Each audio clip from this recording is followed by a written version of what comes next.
Salam əziz şagirdlər, hörmətli riyaziyyat həvəskarları, sizin hər birinizi xoş gördük. Bu dərsimdə mən sizə riyaziyyatdan 13 aprel 9-cu siniflərin buraxılış imtahanında təklif olunmuş testlərin izahını verəcəm. Vaxt itirmədən keçirik həmən testlərin izahına. Mən burada testin nömrələri ilə yazıram. 57 nömrəli testimiz. Deyir, düzbucağının uzunluğunu 40%, enini 20% azaltdıqda sahəsi neçə faiz azalar? Düzbucağının uzunluğuna mən deyim A. Bunu deyir 40% azaltdıqda, 40% azaltdıqda, enini 20%, eninə də B deyirəm, 20% azaltdıqda bunun sahəsi neçə faiz azalar? Sahəsi neçə faiz azalar? Diqqətli oluruq. Məsələ şablon məsələdir. Yəni şablon məsələ nə mənada? Şagirdlərə çox rast gəlinən məsələlərdən biridir. Biz bilirik ki, düzbucağının sahəsi S bərabərdir AB düsturu ilə tapılır.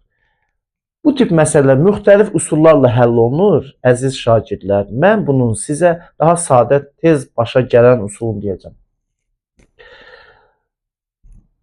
Uzunluğu 40% azaltmaq nədir? Uzunluğu 40% azaltdıq. Bütün bu müqayisələr faiz məsələlərində 100 ilə götürülür. A-nı 40% azaltdıq, oldu 60%. 60% hissə ilə 0.6-dır. Yəni burada yazıram da yerinə. Vurulsun. B-ni 20% azaltdıq. B-ni 20% azaltmaq nədir? 80% olur da B. B olur 80%. 80% yəni 100 ilə müqayisə edirik. 100 minus 20. Hissə ilə 0.8'dir və buradan alıram 0.48. Hissə ilə tapdım bunu 0.48. Faizə çevirsəm alıram 48%. 48% olub. Əvvəl 100% idi. Dedim ki, müqayisələr ancaq 100% ilə aparılır. Əvvəl 100% idi, sonra oldu 48%. Neçə faiz azalıb? 100 minus 48 52%. 52% nə olub? Azalıb. Bax bu şəkildə. Növbəti testimiz 58 nömrəli testimiz.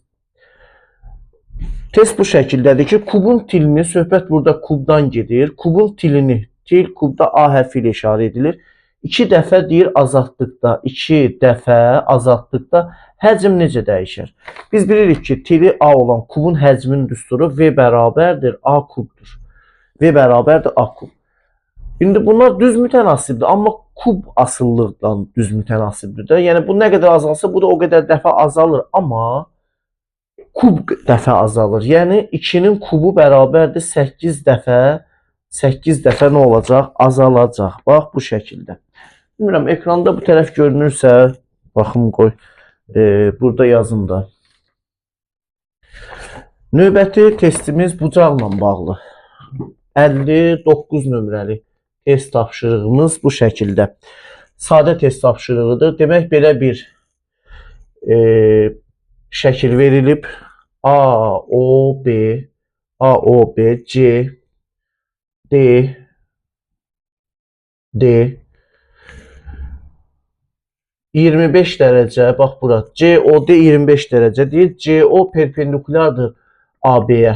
Yəni perpendikulardırsa bunların hər biri 90 dərəcədir. Bizdən AOD bucağı soruşulur. Sadə bir test tapşırığıdır.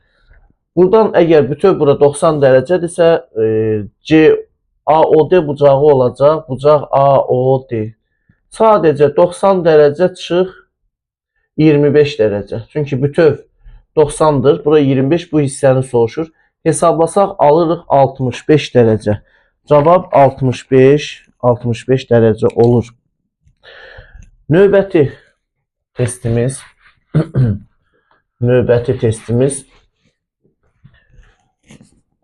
testimiz 60 nömrəli test tapşırığı. Test tapşırığımız bu şəkildədir. M kvadrat minus 5n minus mn üstə gəl 5m bölünsün 25 minus m kvadrat. Kəsrinin qiyməti bizdən soruşulur.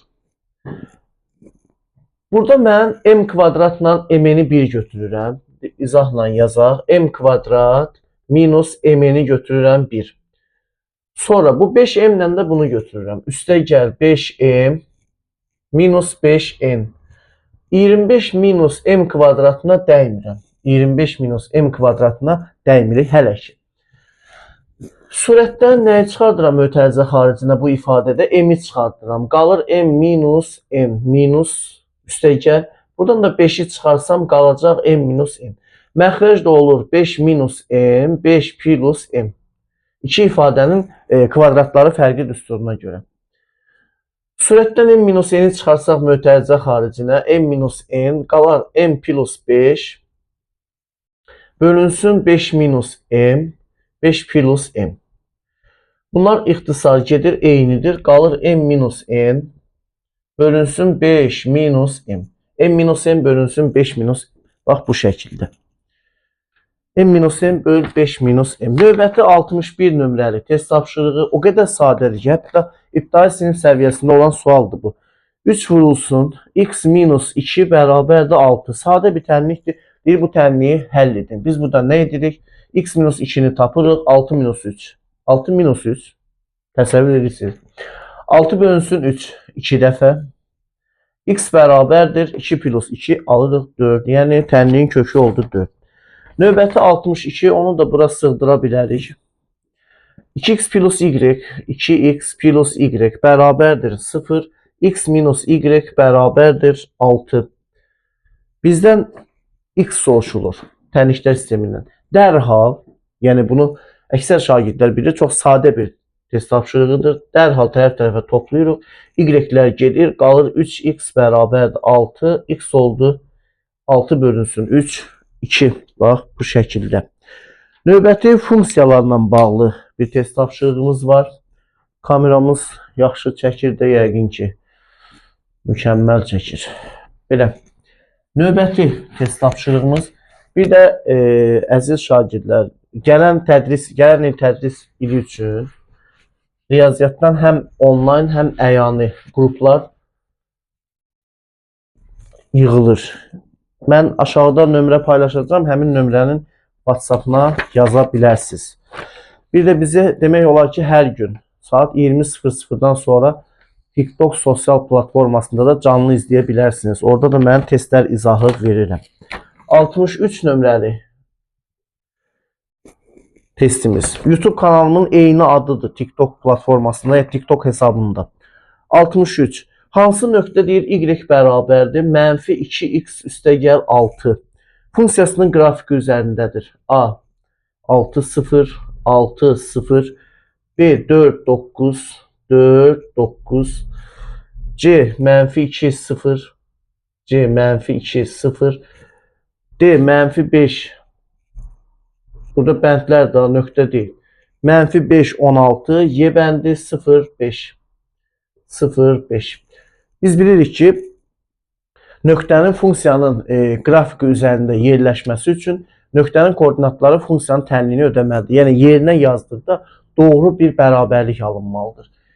X-i nöqtə koordinatlarla yazılanda nədir? Birinci yerdə x durur, ikinci yerdə y durur. Biz x-i yazdıqda y-i mütləq almalıyıq. Alaq da. Bunların hər biri üçün mən yoxlamıram da. Açıq aşkar görünür ki, cavab D bəndidir. D bəndi üçün göstərirəm. Digərləri aydındır ki, yerləşmir, aid deyil. Birinci x, ikinci y. Yerinə yazaq. Y bərabərdir. X-in yerinə -5 yaz. -2 vurulsun -5 üstəgəl 6. 10 üstəgəl 6, 16 alındı. Deməli, bu aiddir. Digərləri aid deyil. Məsələn, yerinə yazaq. X deyil bu, y. 2 dəfə -2-ni 4-ə vursa, -8, 6 üstəgəlsə 2 edir 9-u. Digərləri də həmçinin. Heç birisi bunlar bu funksiyanın qrafiki üzərində yerləşmir. Növbəti 64 nömrəli test tapşırığı. Əkobla bağlı. Əkob, əbob. Əkob 18, 36 üstəgəl əbob 10, 11. Əbob 10, 11. Bax, belə bir əkob ilə belə bir əbobun cəmi soruşulur. Biz bilirik ki, 2 ədəddən biri digərinə bölünürsə, əkob həmin ədədlərdən böyükdür. 18-dən 36-dan 36 18-ə tam bölünür. Demək ki, əkob 36-dır. Üstəgəl 10 və 11 qarşılıqlı sadə ədədlərdir. Çünki ardıcıl gələn ədədlərdir. Ardıcıl gələn ədədlərin əbobu 1-ə bərabərdir. Bunlar ardıcıl gəlir. Qarşılığı sadədir, əbob 1-dir. Hesablasaq 36 plus 1 alırıq 37. Növbəti 65-i də yerləşdirək bura. Sadə bir tənlikdir, sadə bir tənasübdür. X bölünsün 5 bərabərdir 21 bölünsün 15. Sadə bir tənlikdir. Buradan X soruşulur. Sadə bir tənlikdir, X soruşulur. Tənasüb. Bunu yaxşı olar ki, ixtisar aparaq. İxtisar aparsaq 15 və 20, 15, 21 ixtisar getsə nə qalır burada? 15 ilə 21 ixtisar gedir 3-ün özünə. 7 burada, 5 burada aldıq. X böl 5, 5-də 7. Sadə bir primitiv misal. Bax, məxrəclər eynidir, sürətlərin bərabərliyini götürürük. X bərabərdir 7 və beləliklə bu test tapşırığını da həll etmiş olduq. Davam edirəm növbəti testlərin izahı ilə. Hər birinizdən artıq dərəcədə xahiş edirəm. Bu video dərsi bəyənin, paylaşın, qoy daha çox şagird yararlansın. Növbəti gəlir 66 nömrəli test tapşırığı ehtimalla bağlı. Deyir ki, ilk 10 natural ədəddən təsadüfi seçilmiş birinin sadə ədəd olması hadisəsinin ehtimalını tapın. İlk 10 ədəd. Biz bilirik ki, söhbət burada gedir ilk 10 natural ədəddən. İlk 10 natural ədəd. Deyir ki, təsadüfi seçilmiş birinin sadə ədəd olması. Hadisənin ehtimalı n bölünsün n düsturu ilə hesablanır. Hadisənin ehtimalı əlverişli hallar sayının mümkün hallar sayına olan nisbətidir. Aydındır ki, burada mümkün hallar 10'dur. Çünki söhbət burada ilk 10 ədəddən gedir. İndi əlverişli halları tapaq. Sadə ədəd olması. Sadə ədəd olması 1-dən 10'a qədər sadə ədədləri seçirik. Bəzi şagirdlər səhvə yol verib 1'i də götürür. Amma 1 sadə ədəd deyil. Nə sadədir, nə mürəkkəb. Sadə ədədlər burada 2'dir, 3'dür, 5'dir, bir də 7'dir və salam. 4 dənə sadə ədəd var. Əlverişli hallar 4, mümkün hallar 10'dur. Alırıq 10'da 4 yaxud da 5'də 2. Bu hadisənin ehtimalı 5'də 2'yə bərabər olur. Növbəti 67 nömrəli test tapşırığımız belə bir şəkil verilib. Demək, bax, şəklimiz bu şəkildə. Bu o çevrənin mərkəzidir. İndi mən biraz yaxşı çəkmədim. Niyə də yaxşı çəkməyim? Silim, təzədən çəkim. Bunu da silim də. Siliriksə bir dəfəlik. 67 nömrəli test tapşırığı. Test tapşırığımızın şəkli bax belə. Belə bir şəkil verilib. Belə bir şəkil verilib. Bax, bu, sonra bu, bir də bu. Bura O nöqtəsi çevrənin mərkəzidir. B, C, A, B, C, A. 22 dərəcə. Bax, bura 22 dərəcədir. Bura 28 dərəcədir. Şəkildə O mərkəzdir. Bu şəklə görə O mərkəzdir. Çevrənin mərkəzidir. Bizdən bucaq BAC soruşulur. BAC bərabərdir suala. Şəklə görə bizdən BAC soruşulur. O mərkəzdir. Müxtəlif yanaşmalar ola bilər. Müxtəlif üsullarla yazmaq olar. Məsələn, bir usulda mən deyirəm. Tutaq ki, bu bucaq, həmin bu BAC bucağı bizdən soruşulur. Bu bucaq bir alfa olsun. Biz bilirik ki, eyni qövsə söykənən daxili çəkilmiş bucaq mərkəzi bucağın yarısıdır. Eyni qövsə söykəniblər. Bax, həm bu mərkəzi bucaq, həm də bu daxilə çəkilmiş bucaq. Bunlar eyni BC qövsünə söykəniblər. Onda bu bucaq bu bucağın yarısıdır. Bura 2 alfadır. Göstərə də bilərik.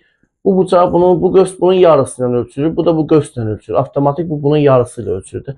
Sonra həndəsədə məşhur bir şəkil var. Bax, bu şəkilə görə 2 alfa bu üçünün cəmidir. Yəni 2 alfa bərabərdir 22 dərəcə üstə gəl 28 dərəcə üstə gəl alfa. Alfa keçdi bu tərəfə 2 alfa çıx alfa. Alfadır. Bunların cəmi də bizə verir 50 dərəcə. Alfa soruşulurdu BAC cavab 50 dərəcə. Bax bu şəkildə. Növbəti 68 nömrəli məsələmiz. 68 nömrəli məsələ o qədər çətindir ki, zarafat da təbii ki. Deyir ki, tərəfi 12 sm olan kvadratın perimetrini tapın. Bax belə bir məsələ. Tərəf 12'dir, hər hansı bir kvadratdır da. Tərəfi 12'dir, perimetrini tapın. Biz bilirik ki, kvadratın perimetri P bərabərdir 4A düsturu ilə tapılır. Tərəfi verilmiş kvadratın perimetri həmin tərəfin 4 mislidir. 4 vurulsun 12, 48 santimetr. Bax bu şəkildə. Növbəti 69 nömrəli testimiz belə bir hesablamadır. 56 vurulsun mənfi 15 bölünsün 14 vurulsun 20 minus 5 vur 10. 20 minus 5 vur 10 bərabərdir. Hesablayaq da 56 vurulsun -15 bölünsün 14 vurulsun. Hesablasaq 20-dən 50 çıxar. -30. Burada ixtisarlarımız var da vurma. Bu 56 ilə 14 14-ə ixtisar gedir. 4 burada, 1 burada. Mənfilər gedir 15-dən 30 15-ə. 1 burada, 2 burada. Bu birlər gedir 4-ü 2-yə böldüm 2. Hesabladıq aldıq 2. 70-ci çalışma. O qədər primitiv və bəsit bir çalışmadır. C vurulsun x plus y minus D vurulsun x plus y. Deyir vuruqlara ayır. Hazır. Vəssalam. X plus y çıxdı mötərizə xaricinə çünki ortaq vuruqdur C minus D. C minus D. Bax bu şəkildə. Davam edək növbəti testlərin izahı ilə. Yenə deyirəm, hazırlıqla bağlı kimlər müraciət etmək istəsə, səhifədə mən aşağıda nömrə paylaşıram, amma xahiş edirəm. O nömrənin WhatsApp-ına sadəcə yazın, məlumatlandırılacaqsınız. Zəng falan olmasa daha yaxşı olar. WhatsApp-a yazın, mən sizi məlumatlandıracağam. Növbəti 71 nömrəli test tapşırığı. 71 nömrəli test tapşırığında çoxluqlar verib. A çoxluğu bərabərdir 1, 2, 4, 1, 2, 4, 5, 6. C çoxluğu 0, 1, 3, 6, 0, 1, 3, 6. B çoxluğu bərabərdir 0, 1, 2, 3, 5, 2, 3, 5. A birləşir, kəsişir B, fərq C. Bu soruşulur bizdən, belə bir əməl. Bu nədir? A və B çoxluqlarının kəsişməsidir. Bu nədir? Fərqdir. Fərq minus deməkdir də. A və B-nin kəsişməsi nədir? A və B-də ortaq elementlər götürülür. A və B-nin ortaq elementləri 1, 2-dir. Bir də 5. Ortaq elementlər 1, 2, 5. Götürdük. 1, 2, 5. Bu fərq C. C'dəki 0, 1, 3, 6'dır. Biz bilirik ki, iki çoxluğun fərqi odur ki, birinciyə daxil olsun, ikinciyə daxil olmasın. Hansı elementlərdir? Burada birincidə var, ikincidə yoxdur. 1 xeyr var, 2, 5'dir də. Burada var, burada yoxdur. Doğru cavab oldu 2, 5. Bax, bu şəkildə. Növbəti test tapşırığımız natural ədədlərlə bağlı şablon bir test tapşırığıdır. Şagirdlərə çox rast gəlinib. 72 nömrəli 72 nömrəli testimiz bu şəkildə. Deyir ki, AB 2 rəqəmli ədəd üstəgəl BA 2 rəqəmli ədəd 88 A minus B'dir. AB 2 rəqəmli ədədini bizdən soruşur. AB 2 rəqəmli ədəd bərabərdir suala. Buna aid o qədər yazmışıq ki, gəl görəsən. YouTube kanalımızda da bəs qədər var. TikTok sosial platformasında mən canlı yayında 9-cu siniflərə dəstək məqsədindən olan yayınlarda da mən dəfələrlə bu formada testlər izahı vermişəm. AB üstü xətt nədir? 10A plus B üstəgəl, bəs BA üstü xətt nədir? 10B plus A bərabərdir 88A minus B. Bax bu şəkildə. Toplayırıq 10A, 11A üstəgəl B, 10B, 11B bərabərdir 88 A minus B. 11'ə böldüm A plus B bərabərdir. 11'ə bölsəm 8 mötərizəni açıram. 8A minus 8B. A minus 8A minus A 7A bərabərdir. Getdi bu tərəfə 9B. Mən də demişdim. Əgər A və B-lərin əmsalları rəqəmlərdirsə bu tip məsələlərdə AB 2 rəqəmli ədədini tapın məsələlərində. A B'nin əmsal olur, B A'nın əmsal olur. A olur 9, B olur 7. Bizdən AB 2 rəqəmli ədəd soruşulurdu. 97. Doğru cavab olur 97. Növbəti testimiz sadə bir testdir. 73. Belə burada yazmaq olar. Deyir, qarşı təpələrindən biri koordinat başlanğıcında, digər təpə isə B5-8 nöqtəsində olan kvadratın sahəsini deyir tapın. Hər hansı bir kvadratdır. İxtiyari bir kvadratdır. Deyir, qarşı təpələrindən biri koordinat başlanır. Qarşı təpə 2 dənə qarşı təpə götürək də A'dır, bir də B təpəsi. İndi burada da B deyir. Bu koordinat başlanğıcındadırsa bu A, 0 0 olacaq da. Digər təpə nöqtə də 5 mənfi 8 mənfi 8-dədir. 8 mənfi 8-də. Kvadratın sahəsini deyir tap. Bax, şəkil bu formadadır. Təpə nöqtələr var, kvadratın sahəsini tapın. Müxtəlif üsullarla yanaşmalar var. Bir üsul da sadə şəkildə bax belədir. Bunun diaqonalını çəkirəm, D bərabər. D bu iki nöqtə arasındakı məsafədir. Biz də bilirik ki, iki nöqtə arasındakı məsafəni tapanda nöqtələrdən biri koordinat başlanğıcıdırsa, məsafə kök altda ilə digər nöqtənin koordinatlarının kvadratları cəmi olur. Kök altda 8-in kvadratı 64, mənfi 8-in kvadratı 64 olur. Kök altda 128. Saxlayıram belə. Diaqonalı D olan kvadratın sahəsi D kvadrat böl 2 düsturundan tapılır. Diaqonalı D. Bu da bərabərdir. Kök altda 128-in kvadratı bizə nə verir? 128 verir. Bölünsün 2, 64. Sahə oldu 64. 74 nömrəli testin izahına keçək. Amma ilk öncə lövhəni silməliyik. Yəni yazılarımız təbii ki normal görünür, yaxşıdır.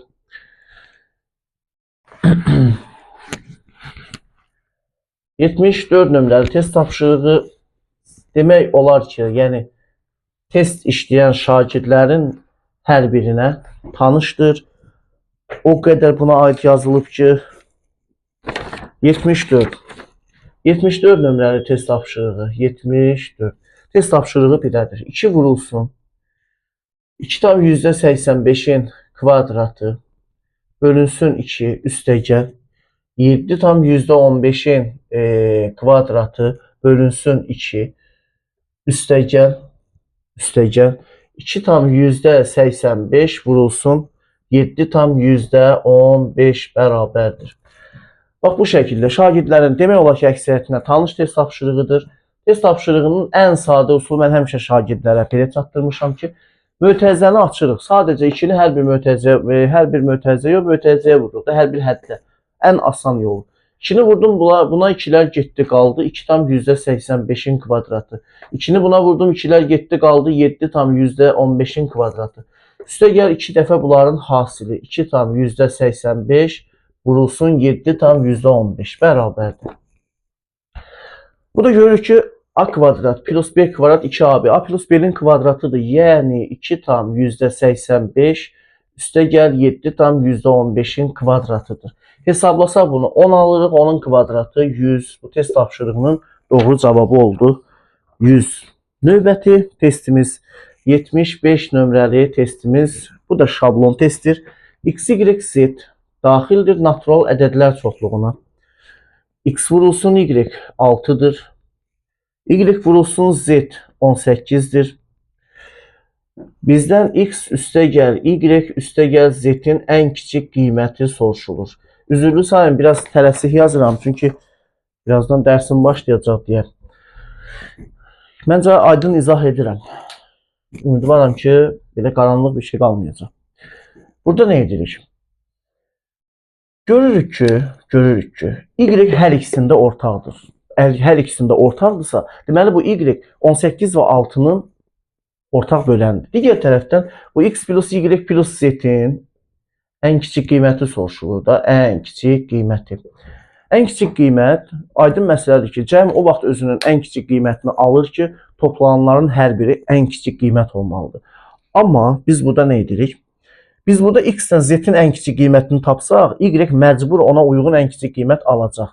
Belə hər biri üçün tapmaq olar, bütün hallara baxmaq. Vaxt itkisidir və deyərdim ki, ehtiyac yoxdur.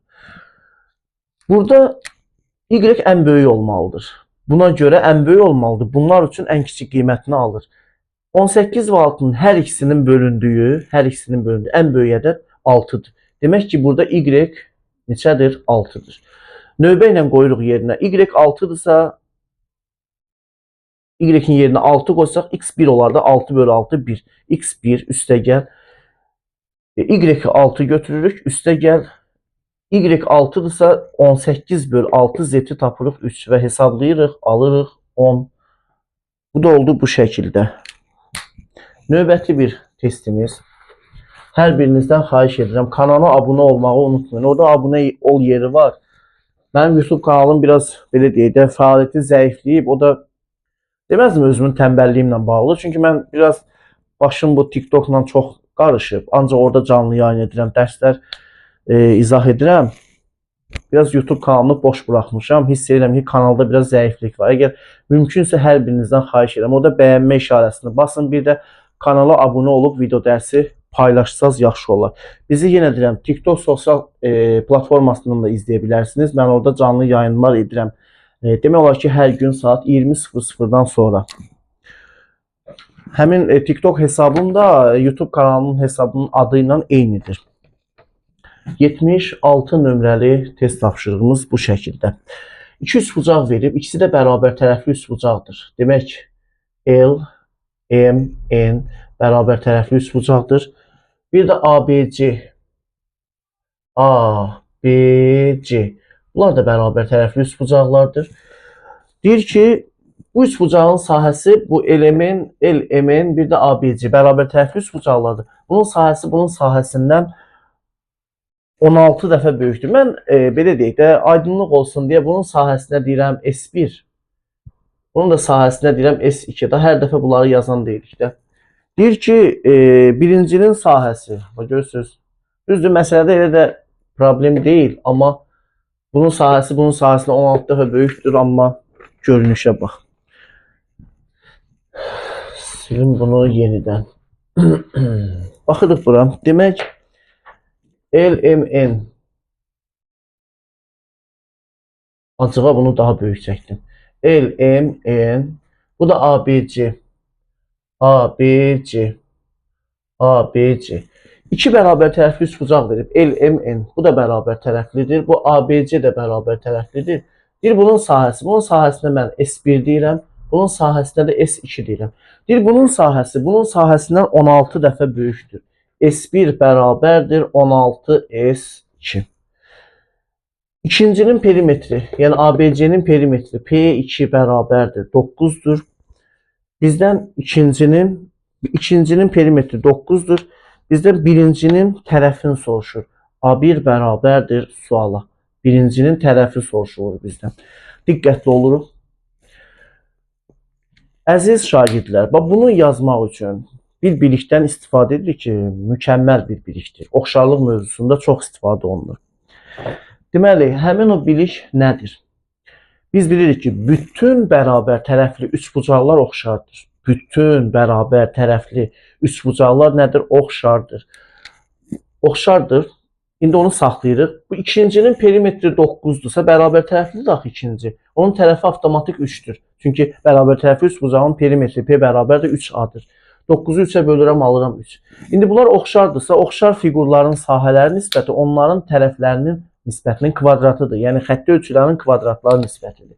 S1'in S2'yə nisbəti A1'in A2'yə nisbətinin kvadratıdır. S1 16S2 bölünsün S2 bərabərdir. A1'i soruşur, A2 də 3'dür. 3'ün kvadratı. A1 bölünsün 3'ün kvadratı bərabərdir. Gedir bu 16. A1 bölünsün 3'ün kvadratı 16'dırsa, onda A1 bölünsün 3 özü 4'dür. 3'ə vursam 3 dəfə 4 alıram 12. Üçbucağın sahəsi oldu 12. Növbəti bir maraqlı testimiz. Testimiz bu şəkildə. 77 nömrəli test tapşırığımız. 77 nömrəli test tapşırığımız bu şəkildədir. X bərabərdir 5 minus 2 kökdə 6. Y bərabərdir. Y bərabərdir 5 plus 2 kökdə 6. Deyir ki, x, y bölünsün, x plus y. X, y bölünsün, x plus y. Nisbəti bizdən soruşulur. Təbii ki, biz burada nə edirik? Hərfi ifadədə aparıb o qiymətləri ifadədə yerinə yazırıq. Vəssalam, başqa nə edə bilərik ki? Qiymətləri yazıram yerinə. 5 minus 2 kökdə 6. 5 plus 2 kökdə 6. X plus y 5 minus 2 kökdə 6. Üstə gəl y 5 plus 2 kökdə 6 bərabərdir. Məxrəcdə bu 2 kökdə 6'lar mənfidir, biri müsbətdir. İslah olunur. 5 plus 5 10 edir məxrəc.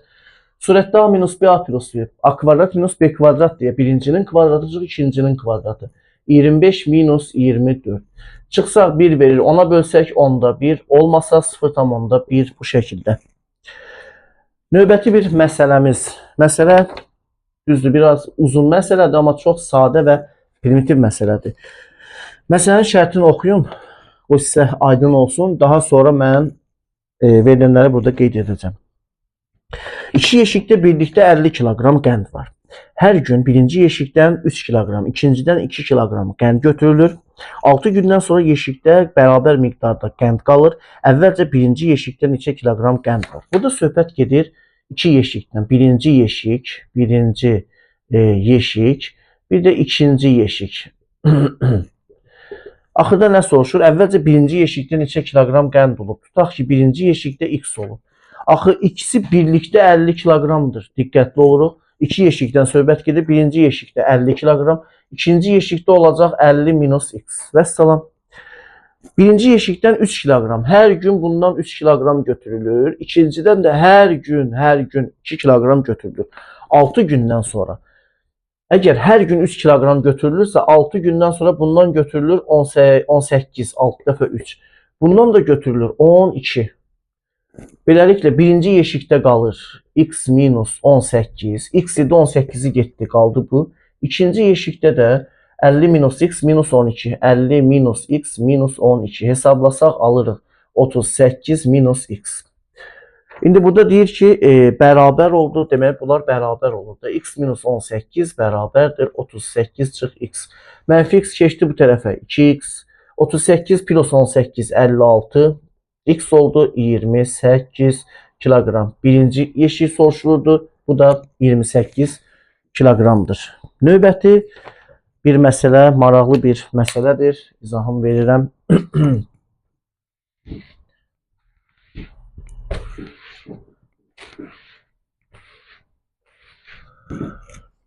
Növbəti. Deməli, növbəti məsələ maraqlı bir məsələdir. 79 nömrəli məsələmiz maraqlı bir məsələdir. Məsələmiz bu şəkildə. Deyir ki, satıcı şarın birini 12 qəpiyə alır, 15 qəpiyə satır. Bax, diqqətli oluruq. Bir balaca maraqlı məsələdir. Deməzdim, belə səs-küyə səbəb olar, elə də çətin deyil. Satıcı şarın birini 12 qəpiyə alır, 15 qəpiyə satır. Satış zamanı 5 şar partlayır. O bütün şarların alqı-satqısından, şarların alqı-satqısından 6 manatdan çox gəlir əldə edirsə, ən azı neçə şar alıb satmışdır. Deməli, 79'da nə deyir? Tutaq ki, x şar var. X şar. Birini diqqətli oluruq. 15 qəpiyə, 12 qəpiyə alır. 12 qəpiyə alır. 15 qəpiyə satır. Görürsən, insaf var. 12 qəpiyə alır, 15 qəpiyə satır. 3 qəpiyə qoyur. Normaldır. 12 qəpiyə alır, 15 qəpiyə satır. Demək, buradan bu 3 qəpi qazanır. 3 qəpi qazanır. Qazanır, yəni gəlir əldə edir. Bu 3 qəpi də bir şardandır da, bir şardan. Çünki bir şardan. Bir şarı 12 qəpi alır, 15 qəpiyə satırsa, bir şardan 3 qəpi pul qazanır. X dənə şardan nə qədər gəlir əldə edəcək? 3x gəlir əldə edəcək. Bir şardan x. Bir şardan 3 qəpi gəlir əldə edirsə, x dənə şardan 3x qəpi gəlir əldə edir. 5 şar partladı. 5 şarı bu heç nə, bu daxil etmədi satışa. Aldı, amma partladı, satmadı. Yəni bu 5 şarı biz bu gəlirlə götürə bilmərik. Bu 12 qəpi ilə aldı, qaldı onda, o çıxılır. Minus 5 dəfə 12. Bax, diqqətli oluruq. Əksər bu testdə cavab verəndə burada səhvə yol verir. Başqa cavablar tapırlar. Bax, bu 5 dənə şar ki var, ha, bu alınıb. Bu ziyan edir də, bu gəlirdən çıxır. Çünki alıb, partladı. Partladı, qaldı boynunda da. Daha o sata bilmir onu. Geri dönüş yoxdur. Bunu atır bir qırağa. Ona görə onun qiyməti də çıxır da. 5 dəfə 12. Bu deyir, böyükdür. Bu qədər gəlir qazandı. Bu böyükdür 6 manatdan. 6 manat da 600 qəpikdir də. İndi bunu hesablayaq. 3x böyükdür. 5 dəfə 12, 60 keçdi. Bu tərəfə 660. X böyükdür 220. X 220'dən böyükdür. Ən az neçə bu şar var? Şarların sayda aydındır ki, natural ədədlərdir. Bunu ödəyən ən kiçik natural ədəd 221. Bax bu şəkildə. Maraqlı bir test tapşırığı idi. Növbəti 80 nömrəli test tapşırığımız. Növbəti 80 nömrəli testimiz. Testimiz bu şəkildədir. 80 nömrəli testimiz bu şəkildə. Deyir ki, düzbucaqlı üçbucağın katetlərindən biri digərindən 2 sm böyükdür. Hipotenuzdan isə 2 sm kiçikdir. Hipotenuzu tapın. Düzbucaqlı üçbucaqdan söhbət gedir. Deyir bu düzbucaqlı üçbucağın katetlərindən biri digərindən 2 sm böyükdür. Hipotenuzdan, bu tanış məsələdir. Bunu mən şifa deyərəm, amma burada həll tələb edən sualdır, həllini də deyəcəm. Çünki testdə düşsə, siz buna şifahi də cavab verməyi bacarmalısınız. Nədir burada? Həmin o düzbucaqlı üçbucaq, bax bu şəkildə, dərhal buna baxa bilərik də. 10, 8, 6. Doğrudan da belədir. Düzbucaqlı üçbucağın katetlərindən biri digərindən 2 sm böyükdür. Hipotenuzdan da 2 sm kiçikdir. 8, hipotenuzdan 2 sm kiçikdir. Digər katetdən 2 sm böyükdür. Bax bu şəkildə. İndi bunu gəlin həll edək. Hipotenuzunu tapın, cavab 10'dur. Amma həll qaydası. Düzbucaqlı üçbucağın hipotenuzu soruşdu. Dərhal hipotenuza x deyirəm. Katetlərindən biri bundan 2 sm kiçikdir. Digərindən isə 2 sm böyükdür. Digəri bundan 2 sm kiçik olacaq da. X minus 2 minus 2. Yəni x minus 4. Katetlər x minus 4, x minus 2, hipotenuz x. Dərhal biz nə edirik? Pifagor teoremini tətbiq edirik. Yəni, Pifagor teoreminə görə nə olacaq bizdə? Hipotenuzun kvadratı x-in kvadratı bərabərdir. X minus 2'nin kvadratı üstə gəl x minus 4'ün kvadratı. X kvadrat bərabərdir. X kvadrat minus 4x plus 4 üstə gəl x kvadrat minus 8x plus 16. X kvadratlar gedir buradan. Qalır x kvadrat minus 12x. 12x plus 20 bərabərdir 0. Bu da şifahi köklər tapılır da. Bunu həll etməyə ehtiyac yoxdur. 10 və 2'dir. 2, 10. Cəmi 12, asili 20. 2 olmaz, nə bilim, tərəfi mənfi edir, 0 edir. Cavab 10 olar. X oldu 10. Bax bu şəkildə. Nəhayət 81 nömrəli testimizin izahına keçirəm. Hər birinizdən artıq dərəcədə xahiş edirəm. YouTube kanalıma abunə olmağı unutmayın. Video dərsi bəyənin, paylaşın. Çünki mən yenə deyirəm, başım biraz TikTok'a qarışıb. Orada testlər izahı verirəm, dərs izahları verirəm.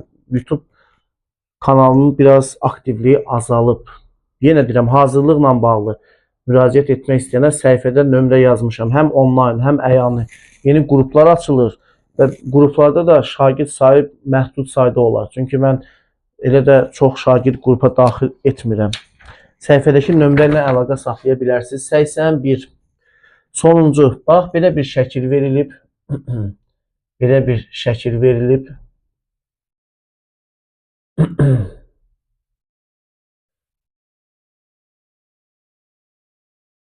Demək, üç bucaqdır. Üç bucaq bərabər yanlıdır.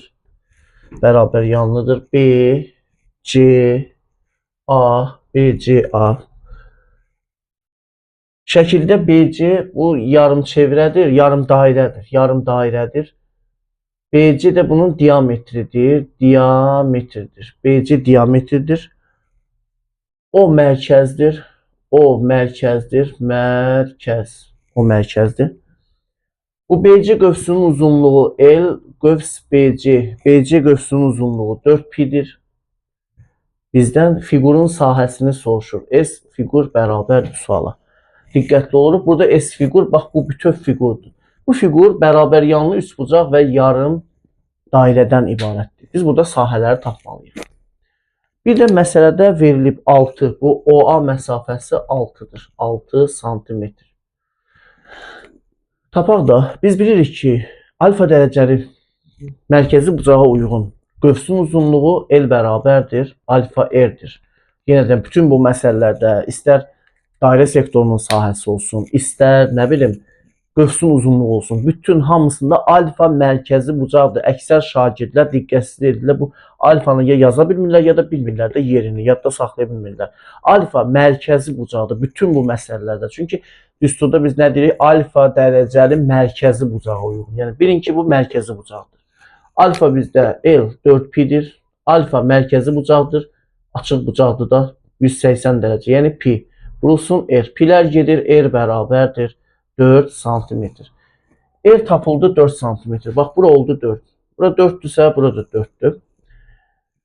Mən burada nə edirəm? Həm üçbucağın sahəsini tapıram, həm yarım dairənin sahəsini tapıram. Toplayıb fiqurun sahəsini tapa bilərəm. Birinci yarım dairənin sahəsini tapaq. S yarım dairə. Biz bilirik ki, dairənin sahəsi pi r kvadratdır, amma yarım dairə onun yarısıdır. 2də 1 pi r kvadrat. S bərabərdir. S yarım dairə 2də 1 pi vuraq r kvadrat 4-ün kvadratı 8 pi. Yarım dairənin sahəsi oldu 8 pi. Bax bura. İndi keçirəm üçbucağın sahəsinə. Baxırıq bura. Bu bərabər yanlı üçbucaqdır. Bərabər yanlı üçbucaqdır. Bunlar da bərabərdir. Radiusdadır. Bərabər yanlı üçbucaqda bu artıq bu median oldu. Çünki bərabər daxı tərəflər radiuslardır. Mediandır. Bərabər yanlı üçbucaqda median həm də nədir? Hündürlükdür. Onda bu üçbucağın sahəsi S üçbucaq 2də 1 tərəf. Bu tərəfə çəkilən hündürlük. 2də 1 tərəf, yəni 8. Vurulsun bu tərəfə çəkilən hündürlük nə qədərdir? 6. 4 dəfə 6, 24 santimetrin kvadratı. Üçbucağın sahəsi də məlum. Onda fiqurun sahəsi oldu. Yarım dairənin sahəsi 8 pi üstə gəl. Bu fiqur üçbucağın sahəsi 24. 8 pi üstə gəl 24 santimetrin kvadratı. Belə. Nəhayət mən bu testlərin izahını sizə çatdırdım. Sizin hər birinizə uğurlar arzu edirəm. Yenə deyirəm, hər birinizdən xahiş edirəm. YouTube kanalıma abunə olun, bəyənin, kanalın aktivliyini qaldıraq. Belə uğurlar hər birinizə. Görüşərik.